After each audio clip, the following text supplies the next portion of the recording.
Good morning students. Class 9th में गणित में हम पहली प्रश्नावली पढ़ रहे हैं संख्या पद्धति, जिसमें आज अंतिम चैप्टर बच गया हमारा 1.6। कल हमने परिमेय संख्या, अपरिमेय संख्या, हरों का परिमेयकरण सीख लिया था। 1.6 प्रश्नावली में कल मैंने बताया था आपको कि घातांक की कुछ नियम आएंगे। तो घातांक के कुछ नियम आपको मैं यहाँ पे लिखा रहा हूँ, वो पहले नोट कर ले। यहाँ पे घातांक नियम, वैसे ये 6, 7, 8 में भी आप पढ़ चुके हो घातांक नियम। तो सबसे पहले हमारे पास घातांक नियम का पहला नियम आ रहा है एक की घात m गुणा एक की घात n बराबर एक की घात m प्लस n। इसको समझिए पहले। a और a यहाँ पे आधार है। यदि दो संख्याओं के आधार समान हो और उनकी घात अलग अलग हो, m और n यहाँ पे घात है, घात अलग अलग हो, आधार समान है, तो यदि वो गुणा हो रहे हैं तब उनको दोनों को घातों को जोड़ दीजिए। जैसे उदाहरण के लिए एक सवाल लेते हैं यहाँ पे एक की घात 5 गुणा एक की घात 8। यहाँ पे देखो आधार हमारे पास a और a दोनों समान आ रहे हैं, लेकिन इनकी घात है वो अलग अलग आ रही है। तो यहाँ पे एक ही आधार ले लो और उनकी घातों को केवल जोड़ दो। इस तरह से उत्तर हो जाएगा एक की घात 15, एक की घात 8, 5, 13। इस तरह से हो जाएगा। इसी तरह से इसमें अगर गुणा न आकर भाग आ जाए, जैसे एक की घात m भाग एक की घात n आ जाए, तो आपको माइनस कर देना है। घात पहली घात में से दूसरी घात घटा देना, इतना ही फर्क है। यही उदाहरण रहेगा। जैसे यहाँ पे मान लो भाग आ जाता है बाई चांस, तो आपको 5 माइनस 8 कर देना है और ये माइनस को 3 आ जाएगी। इस तरह से ये हो जाएगी। उसके बाद तीसरा जो नियम आ रहा है वो एक की घात m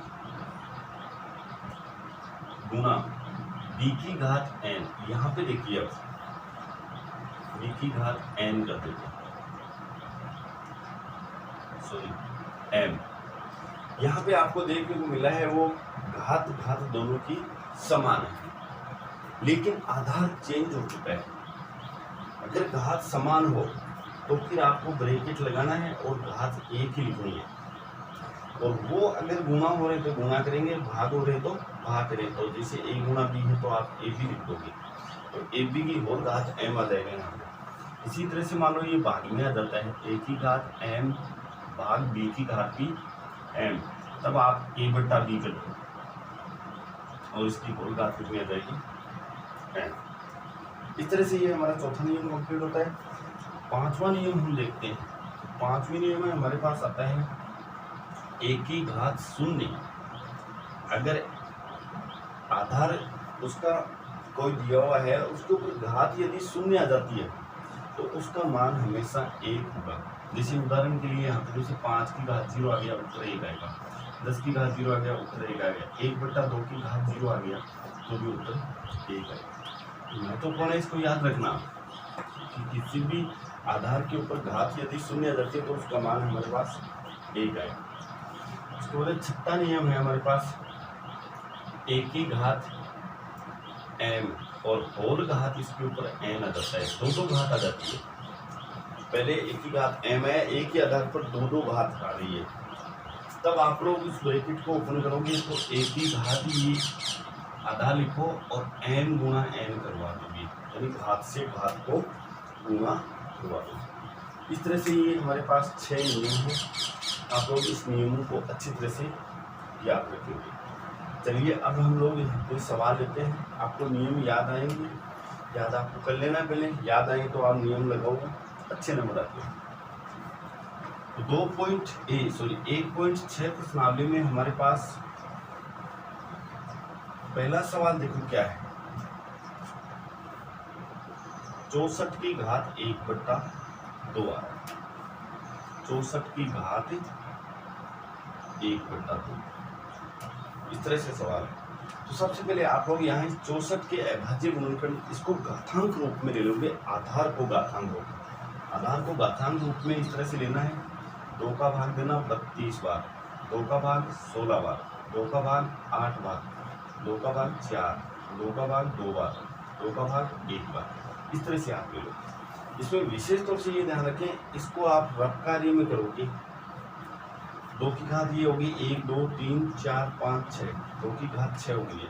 तो हल लगा के 64 की जगह 2 की घात 6 कर दोगे और होल घात इसकी 1/2। अब मैंने आपको अभी भी एक नियम लिखा है कि यहाँ पे नियम लगा दिए 1 की घात m और होल घात n बराबर हो जाएगा 1 की घात m गुना n। ये नियम आपको अभी नहीं लिखा है।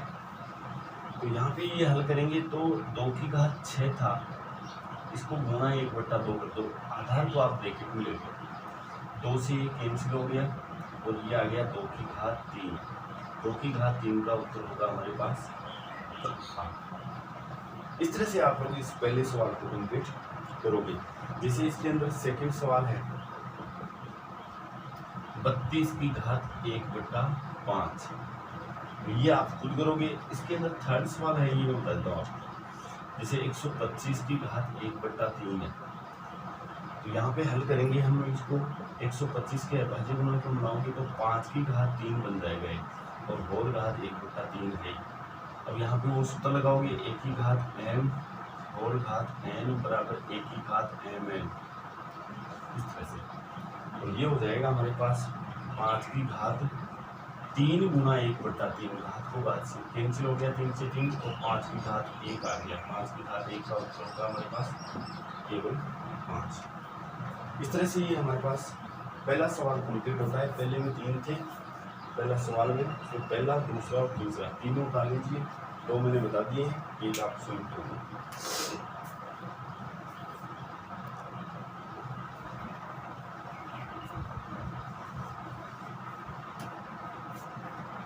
उसके बाद में हम लोग अगला सवाल देखेंगे 1.6 प्रश्नावली का।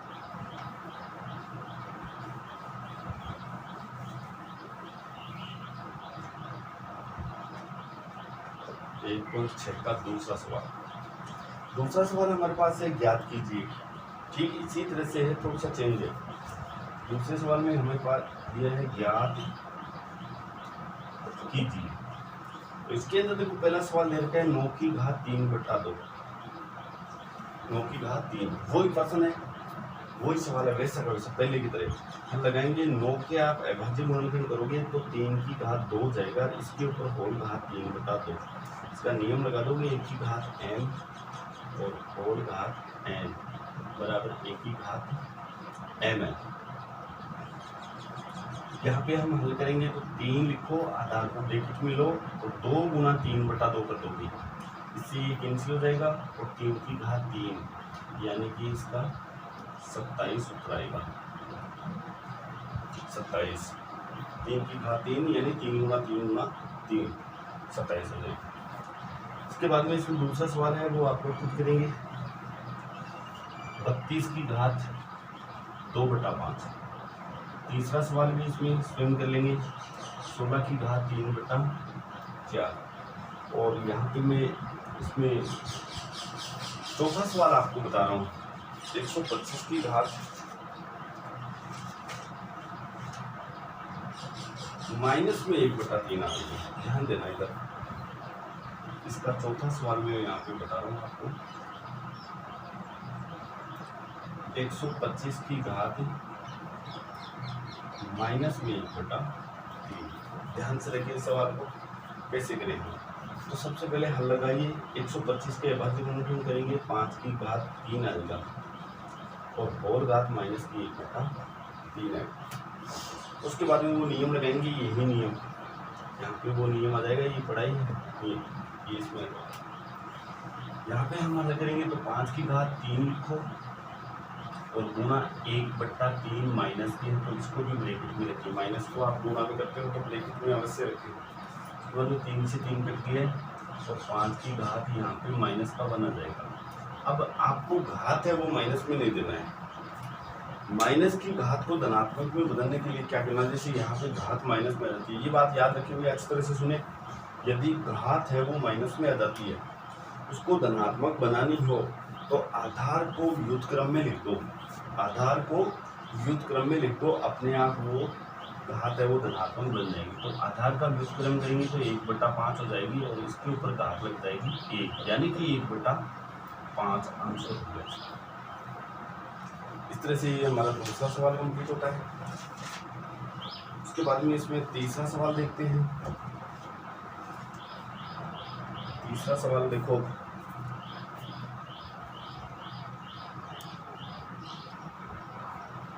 उसके बाद में हमारे पास आता है अंतिम सवाल 1.6 का तीसरा सवाल। 1.6 एक छोटी सी प्रश्नावली है, इसमें 3 ही सवाल है। पहला दूसरा हमने कंप्लीट कर लिया है, तीसरे को देखो। तीसरे का यहाँ पे पहला सवाल दे रखा है 2 की घात 2/3। ये यहाँ पे दशमलव लगा हुआ है, इसको हम दशमलव न मान के गुणा मानेंगे। गुणा 2 की घात 1/5। अब यहाँ पे मैंने आपको थोड़ी देर पहले नियम लिखा है, उसमें देखो आधार यहाँ भी 2 है, यहाँ भी 2 है, ये आपस में हो रहे हैं गुणा। जो बीच में पॉइंट लगा हुआ पॉइंट नहीं होता है, गुणा है। तो यहाँ पे गुणा है, आधार दोनों का समान है। तो सबसे पहले हम सूत्र लिखेंगे इसमें, a की घात m इंटू a की घात n बराबर a की घात m प्लस n। यहाँ पे a की घात m यानी 2a है और ये इसका m हो जाएगा घात। तो यहाँ पे हम लोग इसको हल करेंगे तो a लिखो यानी 2 लिखेंगे और m प्लस n यानी दोनों घातों को हम जोड़ देंगे, 2/3 प्लस 1/5। अब इसको आप लोग हल करोगे तो ये 2 रहेगा और इसका लघुत्तम लेंगे हम लोग एलसीएम 15। 3 का भाग 15 में दिया 5, 5 को फिर 2 से गुणा करेंगे 10 प्लस का निशान 5 3 15 3 बार, 3 को 1 से गुणा करेंगे 3, यानी कि 2 की घात 13/15 इसका राइट आंसर होगा। 2 की घात 13/15 ये इसका राइट आंसर होगा। उसके बाद में हम लोग सवाल दूसरा देखते हैं। इसमें तीसरे का दूसरा सवाल देखिए।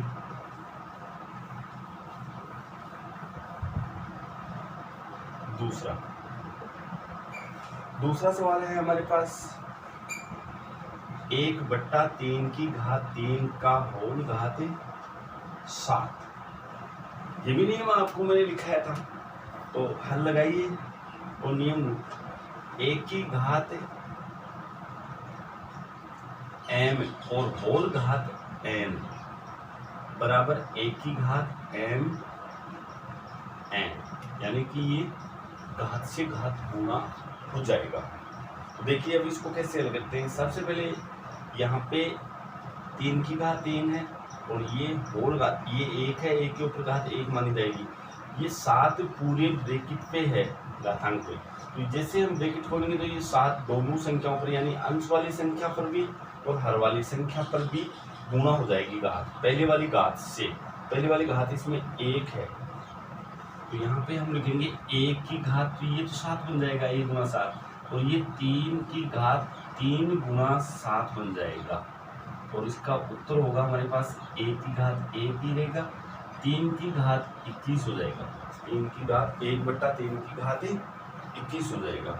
अब आप इसको चेंज करना चाहो तो मान लो आप लोगों को ये 3 की घात 21 ऊपर ले जाने हैं, यहाँ से ऊपर ले जाना है इसको, तो ये हो जाएगा 1 गुणा 3 की घात -21 हो जाएगा। अभी अभी थोड़ी देर पहले बताया था मैंने, यदि किसी संख्या उसके ऊपर घात है, उसको आप नीचे से ऊपर ले जाना चाहते हो तो उस संख्या का व्युत्क्रम हो जाते हैं। तो यहाँ पे हमारे पास व्युत्क्रम का मतलब ये 3 ऊपर चला जाएगा, 3/1 हो जाएगा ये। तो यहाँ पे इसकी घात माइनस में मिल जाती है, तो इसका राइट आंसर होगा फिर 3 की घात -21। वैसे आप लोग यहाँ पे उत्तर दे दोगे तो भी सही माना जाएगा। नेक्स्ट हमारे पास आ रहा है तीसरा सवाल। इसका तीसरा सवाल देखिए। अब 11 की घात 1/, और नीचे है 11 की घात 1/4। ऐसा सवाल मैंने आपको बताया भी था और ये इसका नियम देखो,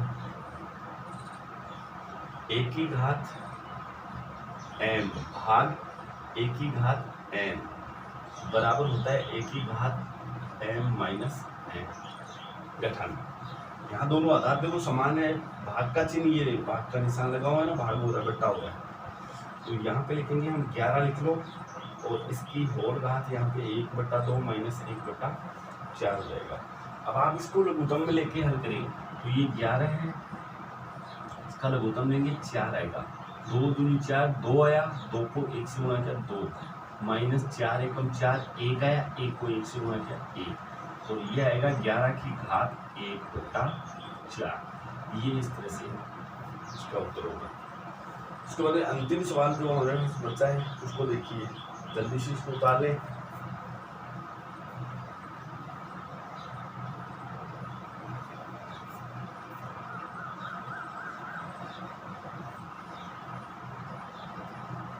चौथा सवाल हमारे पास है, इसमें ये भी अच्छा सवाल है, तीसरे का चौथा।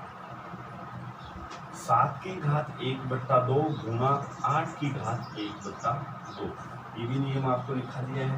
नियम देखिए, इसमें आधार 7 है, दूसरा 8 है, दोनों आधार अलग अलग है, तो आप a गुणा b कर दो पहले। घात यहाँ भी 1/2 और यहाँ भी, तो यहाँ भी m रहेगा, यहाँ भी m, और इसका सूत्र बन जाएगा a गुणा b, इसकी होल घात हो जाएगी m। इतना लिखेंगे आप। तो यहाँ पे हम सबसे पहले लिखेंगे इसको a गुणा b, यानी 7 गुणा 8 लिखेंगे, और इसकी होल घात m है, तो m का मतलब 1/2।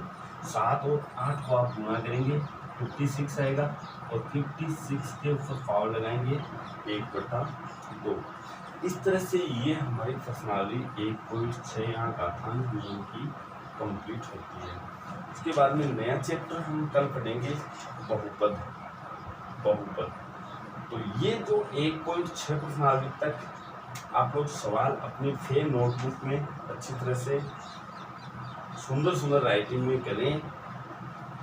जो भी सवाल आपको समझ में नहीं आ रहा है उसको या तो संभाल कर रखें, जैसे ऑफलाइन क्लास स्टार्ट होगी हम आपको वहाँ पे बताएंगे, या फिर आप फ़ोन से संपर्क कर सकते हो। बाकी हम कल दूसरी प्रणाली पढ़ेंगे। Thank you.